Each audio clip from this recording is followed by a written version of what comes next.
Tidak akan terjadi hari kiamat hingga berdekatannya waktu. Setahun seperti sebulan. Nah, jadi kalau hari ini kita ngerasakan cepet banget, nah itulah.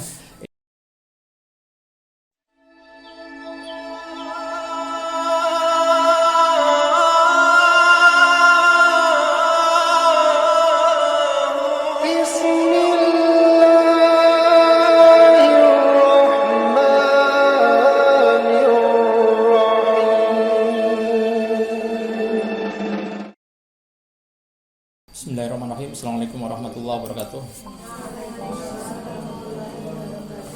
Alhamdulillahirrahmanirrahim. Asyhadu an la ilaha illallah wa la syarikalah. Asyhadu anna Muhammadan abduhu wa rasuluh. Allahumma shalli ala Muhammad wa ala alihi wa sahbihi wa man walah. Amma ba'du. Fa ya ibadallahu sikum wa iyyakum bittaqwallah faqad fazal muttaqun. Rabbi shrah li sadri wa yassir li amri wa hlul 'uqdatam min lisani yafqahu qawli. Baik teman-teman sekalian, pagi ini kita kembali dipertemukan di majlis ini. Saya ingin mengangkat tentang peringatan Nabi dan juga Allah ya, tentang dunia yang sangat singkat. Dunia yang sangat singkat.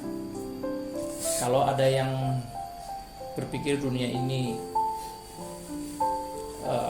tempat akhir atau segalanya yang kita dapatkan, ini kita perlu diingatkan dengan yang satu ini. Kita bersyukur kepada Allah SWT, tentu yang pertama ya, karena hari ini Allah masih memberikan kesempatan kita untuk mencari bekal. Allah kasih yang namanya kita kesempatan untuk memperbaiki diri, atau Allah kasih kesempatan kita untuk membenahi, melihat bekal kita apakah sudah cukup apa belum. Jadi kalau karena kita mau kembali, kalau karena kita mau mudik, maka harus ada bekal yang harus kita bawa. Kalau bekal kita nggak cukup, ini alamat yang nggak bagus ya. Jadi teman-teman sekalian, kita harus terus saja diingetin supaya kita ini tidak lupa. Orang tua kita bilang bahwa hidup ini hanya mampir ngombe. Mampir ngombe itu berarti hanya sebentar. Hidup ini hanya mampir saja. Mampir itu berarti tidak lama. Jadi kita harus terus saja disadarkan ya, supaya kita ini tidak lupa jalan. Lalu kita kemudian melupakan bahwa kita tuh hanya sebentar. Oke, baik, kita mulai dari hadis yang diriwayatkan oleh Abu Hurairah radhiyallahu anhu. Berkata Rasulullah SAW bersabda, umuru ummati min sittina sanatan ila sab'ina sanah. Ini adalah hadis ya yang diriwayatkan oleh Abu Hurairah. Rata-rata usia umatku antara 60 hingga 70 tahun. Rata-rata umatku antara 60 hingga 70 tahun. Jadi kalau hari ini yang usianya ini yang paling sepuh mungkin Bude ya. Bude berapa Bude? Oh, masih tuan Bu ini ya. Bu Siti berapa Bu Siti? Hah? 42. Oh, masih tuan Bu ini ya. Ya, Bu Rini itu 75, berarti 47. Kalau meninggalnya di usia ini mau yang gede apa yang tinggi? 70. Taruhlah 70. Iya. Berarti tinggal 23 tahun. Kalau 60 tahun berarti tinggal 13 tahun. Saya 46. Berarti kalau 60 tahun itu 14 tahun. 14 tahun ya, gitu. 14 tahun itu seumuran ya Fatah itu ya, dari lahir sampai sekarang kan dia kelas 5. 7 tambah 7 14. Ya, itu 13 ya, 13. Kelas 6 kan berarti kira-kira 14 tahun. itu kalau 60 tahun, kalau 70 tahun ya nambah dikit gitu loh. Makanya Masya Allah ya, saya tadi ketemu ngantar Bata, ada orang yang dulu berikas jalannya tegak, dia sekarang kakinya 3. Iya, karena satu pakai tongkat, sudah jalannya alang begitu ya. Wajahnya berkeriput, rambutnya memutih gitu. Dulu muda loh seperti kamu gitu loh. Dulu muda ya, sekarang sudah jadi Masya Allah ya, kayaknya baru kemarin gitu. Saya melihat dia orang yang gagah itu jalannya gitu. Masya Allah ya, ini kita dengarkan.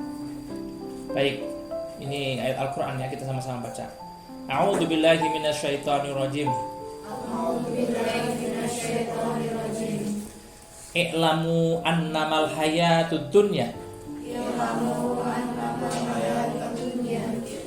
I'lamu annamal hayatu. Al hayatud dunya. Ad-dunya la'ibun. La'ibu walahun. Walahun wazinatun. Walahu wazinatun. Watafahurum. Watafahurum bainakum. Watakasurum fil amwali. Fil amwali wal auladi. Kama salih waisi. A'jabal kuffaro. Al kuffaro nabatuhu. Summa yahiju fatarahu. Musfarrang. Summa yakunu. Khutama. Wa fil akhirati adzabun syadidun wa maghfiratun minallahi wa ridwanu wa mal hayatud dunya illa mata'ul ghurur. Ya, ini Quran surat Al-Hadid ayat 20. Ya, ini kecil-kecil ya karena biar cukup. I'lamu annamal hayatud dunya. Ketahuilah bahwa sungguhnya kehidupan dunia ini hanyalah la'ibun walahun. Hanyalah permainan dan suatu yang melalaikan. Ya. Walahun. Wazinatun wa tafahurum bainakum. Perhiasan dan bermegah-megahan antara kamu, serta watakasurun, ya, berbangga-banggaan tentang banyaknya fil amwali wal aulad, banyaknya harta dan anak. Kalau ketemu reuni, kok anakku sepira gitu loh ya. Wow, keren loh dia jadi ini jadi itu ya. Nah, itu perbincangannya di situ. Pokoknya tema kalau reuni itu biasanya temanya itu. Si A itu sudah jadi ini. Dia itu begini gitu. Grumpi. Tapi kembali ke tadi teman-teman sekalian ya, bahwa al-hayatud dunya laibu walahu. Kehidupan dunia ini hanyalah permainan dan sesuatu yang melalaikan, yang buat orang itu lalai gitu. Kita kepengin ngoyak ya, karena mimpi punya mobil atau mimpi punya harta yang banyak gitu loh. Lalu dia lupa gitu loh. Dia kira nanti ketika dia punya harta yang banyak akan bahagia gitu loh. Waktunya habis untuk mencari ngejar dunia. Dunia yang gak dapat, lalu kemudian akhiratnya juga gak dapat. Nauzubillah. Ini mengerikan ya, mengerikan. Tahu-tahu kemudian Allah panggil. Nah, kalau sudah dipanggil nanti dia kaget. Nauzubillah ya, sebagaimana ini. La taqumus sa'ah hatta yataqarraba ya. Az-zamanu fatakunus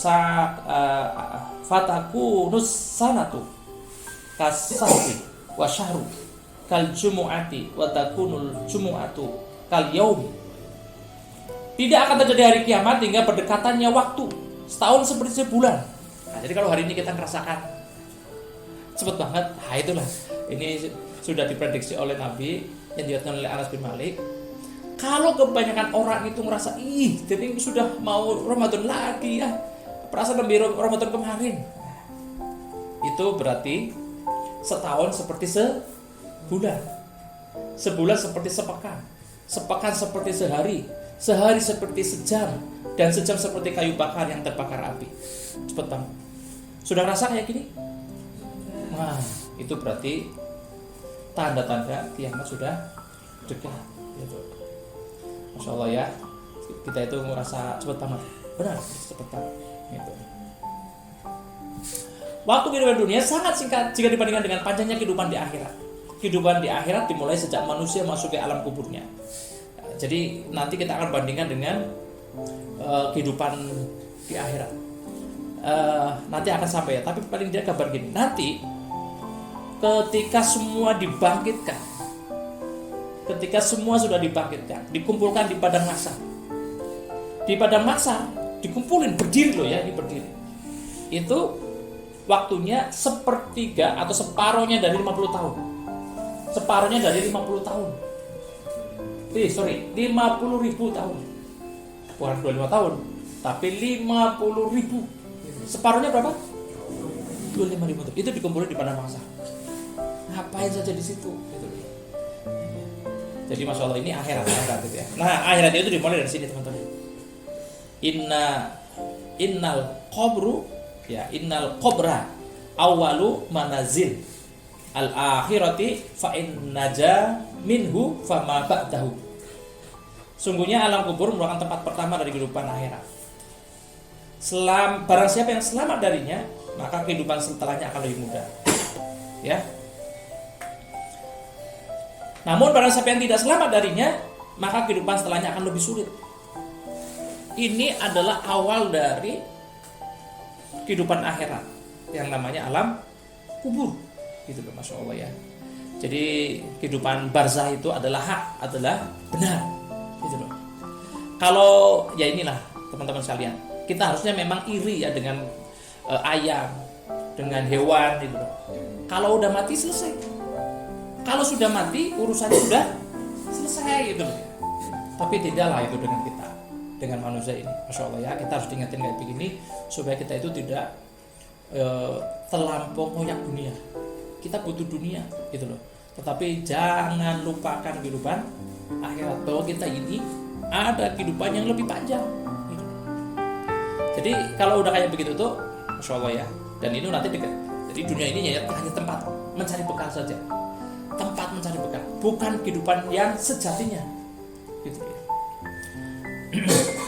Jadi ini saya mengingatkan ini, tentu ini mengingatkan diri saya ya, supaya kita tuh tidak kecewa ketika ada sesuatu yang kita cari tapi kita tidak dapat, atau tidak terlampau bahagia ketika mimpinya tercapai gitu ya. Kembali ke tadi teman-teman, kehidupan kubur ini adalah awal dari kehidupan akhirat. Barang siapa yang selamat darinya, jadi kalau di kubur itu ya kita pernah nyampaikan nanti hanya sendirian 7 langkah setelah para taziah itu pada meninggalkan makam ya, makam yang berarti kuburan. Apakah kuburan itu sama dengan alam barzah? Tentu berbeda ya. Kuburan itu atau makam itu fisik, tapi alam barzah itu kan sebagaimana hari ini gaib itu loh, itu ya gaib. Ya kita meyakini bahwa ini adalah alam yang kita sendiri tidak bisa menjangkaunya secara akal.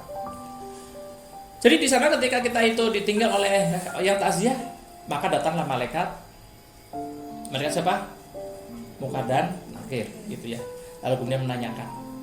Masya Allah ya, disitulah mulai proses. Amal kita itu menentukan, walaupun kita sudah hafal, man rabbuka, walah saya nanti akan jawab, Robku adalah Allah SWT. Gitu. Ya, saya pernah nyampaikan di sini ada testimoni seorang pendamping di ini ya, rumah sakit Islam, pendamping pasien ya, khususnya ketika pasien mau meninggal, maka dia yang mendampingi supaya mentalkin itu supaya mengucapkan kalimat la ilaha illallah, bukan Allah ya, karena Allah itu ya mirip dengan non muslim dia mengucapkan Allah gitu ya, walaupun mereka juga fase juga, bahkan ada non muslim bilang alhamdulillah, assalamualaikum warahmatullahi wabarakatuh, itu fasih gitu ya. Jadi bukan Allah tapi la ilaha illallah, tiada Tuhan selain Allah SWT. Nah, padahal dia di rumah sakit Islam, berarti dia itu atau pasiennya adalah muslim gitu. Nah, dari yang dia dampingin, ini testimoni dia dari yang meninggal itu yang mampu mengucapkan kalimat la ilaha illallah itu hanya tidak lebih dari 7%. 7% ya, kecil banget itu. Padahal muslim gitu. Masya Allah ya, kalau udah kayak begitu kita bicara hampir jauh lebih kecil, nggak sampai 50%, tidak sampai 50%. Artinya banyak orang itu lalai, walaupun dia itu sholat, walaupun dia itu puasa, itu lalai dengan kehidupan akhirat, sehingga dia tidak menyiapkan bekal. Jadi bekalnya nggak cukup ketika akhir hayat itu. Jadi ya jangankan ini nanti di alam kubur ditanyain man robuka, man nabiyuka, ya, dan seterusnya begitu loh. Wong di dunia saja gitu loh. Itu ketika ditanya, ya saya pernah cerita juga, saya pernah dulu itu ya sakit banget itu ya, namanya migrain.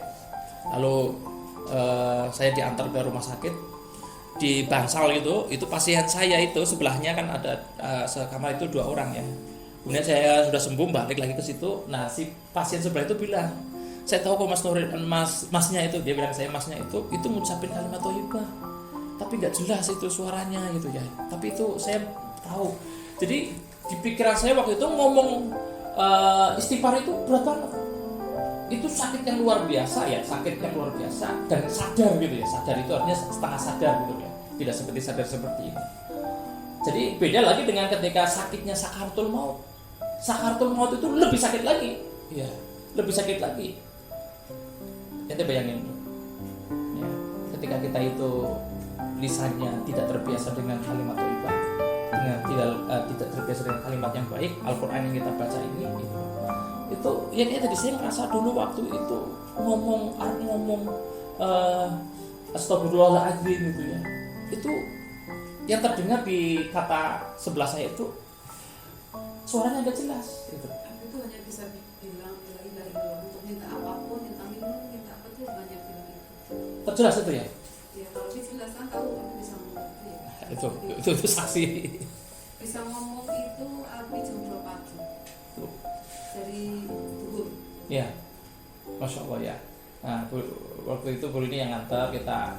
Jadi ketika berangkat itu, jadi sepele banget ya waktu itu saya punya kebiasaan yang namanya migrain. Alhamdulillah sekarang udah lama gak migrain begitu ya. Jadi sakit yang kemudian kita ngerasa, saya tahu ada supir, waktu itu Pak Lano apa yang nyupir ya? Iya Pak Lano ya. Oh saya tahu itu Pak Lano gitu. Kita kok bisa komunikasinya? Enggak, hanya nyadar itu Pak Lano. Katanya jenazah yang dibawa dari rumah ke pemakaman itu dia tahu sih ngantar siapa saja gitu. Ya makanya orang jenazah yang dimandiin itu harus dilakukan sebaik-baiknya. Walaupun dia mati nggak ngerasa sakit katanya begitu ya. Dia tahu itu si A yang ngantar. Jadi sama ketika waktu saya dibawa ke rumah sakit itu tahu ini yang ngantar si A. Prosesnya ketika dimasukkan, pokoknya saya ingat waktu itu dari rumah Mbah itu ya berangkat gitu ya. Tahu-tahu kita sudah sudah sadar gitu ya. Berarti kan ada sekian waktu yang kita tidak sadar. Mungkin peristiwanya kayak orang kecelakaan lalu kemudian dia semaput ya, gitu ya. Masya Allah ya. Jadi kembali ke tadi. Ini kalau Allah dikubur itu kehidupan kita baik, maka itulah awal kebaikan selanjutnya. Jadi barang siapa yang selamat, maka setelahnya jadi mudah, lebih mudah. Namun barang siapa yang tidak selamat darinya, maka kehidupan setelahnya akan lebih sulit. Masya Allah ya. Jadi teman-teman, kembali ke tadi, kehidupan dunia ini walaupun hanya sekedar, kemarin saya jadi ingat tentang istilah permainan gitu loh ya. Tentang ini cinta itu ya, tentang cinta. dunia ini hanya permainan, misalnya ini ya, tentang seorang suami mencintai istrinya, ya, atau istrinya mencintai suami, gitu. Kira-kira kenapa dia cinta? Ya, kalau kita bicara cinta karena apa yang diharapkan, gitu ya. Misalnya gini ya, saya cinta sama Bu Rini karena apa yang saya mau, Bu Rini kasih, begitu. Sama juga Bu Rini cinta ke saya karena yang dimaui Bu Rini ada pada saya, itu ya. Saya bisa memberikan apa yang dia mau, yang dia inginkan, begitu. Apa yang terjadi kalau gitu, maka cinta ini jadi nggak abadi, gitu ya. Kalau ada pasangan yang awalnya cinta, yuk kemana-mana bareng, bilang I love you begitu ya, gitu ya. Setelah itu pisah, gitu. Setelah itu pisah, apa yang terjadi? Ya, karena saya kira persoalan ini, gitu loh. Karena yang dimaui oleh si perempuan itu tidak ada pada laki-laki pasangannya. Atau sama sebaliknya, akhirnya mereka bercerai. Artinya berarti cinta itu hanya permainan kan, gitu loh ya, gitu loh. Nah, cinta yang abadi itu ketika dia itu misalnya ya,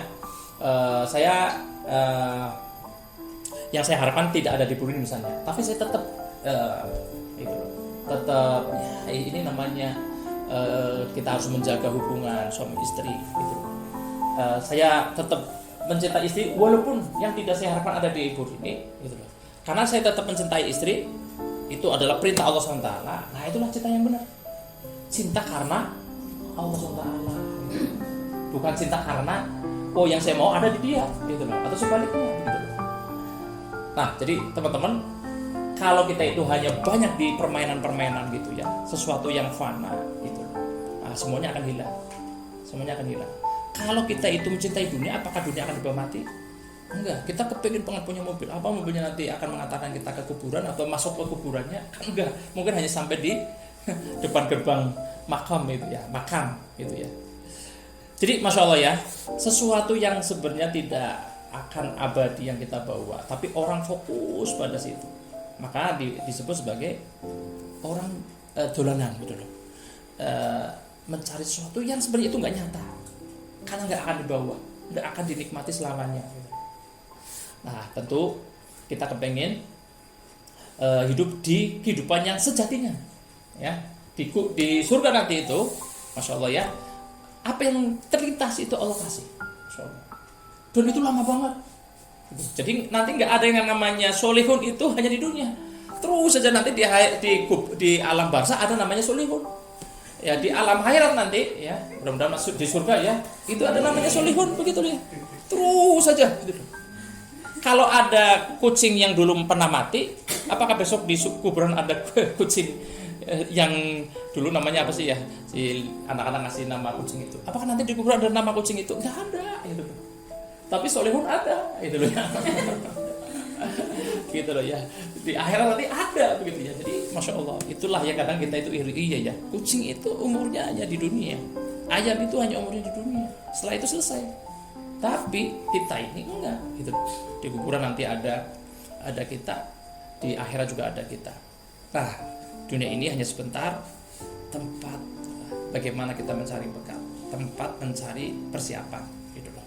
Nah, saya mengingatkan ini, mudah-mudahan ya kita semuanya peduli dengan sesuatu yang harus kita bawa, itu ya. Makanya ketika infak nih, saya ingatin ya, infak. Ketika infak, kalau logikanya duit saya hilang ketika infak, padahal itu duit itu yang nanti akan ketemu kita nanti di akhirat, gitu loh, yang akan menyelamatkan kita ya, ketika kita butuh pertolongan dari Allah SWT.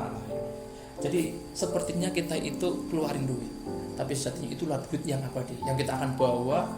Nah, beda dengan duit yang saya belikan, misalnya bakso gitu loh, saya makan habis, gitu loh, selesai.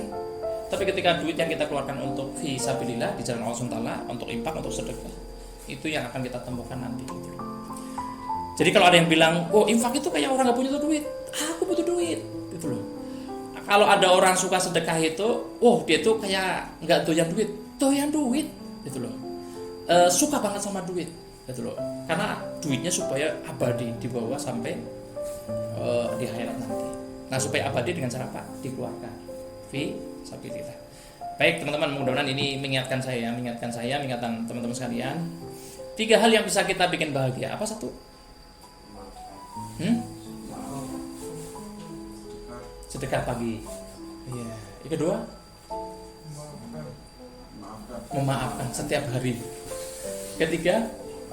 Bersyukur setiap hari. Sudah dilakuin? Nah, ini yang namanya ilmu yang hanya segera sampai di otak. Itu ya. Nah, ilmu itu akan jadi basirah. Basirah itu apa sih?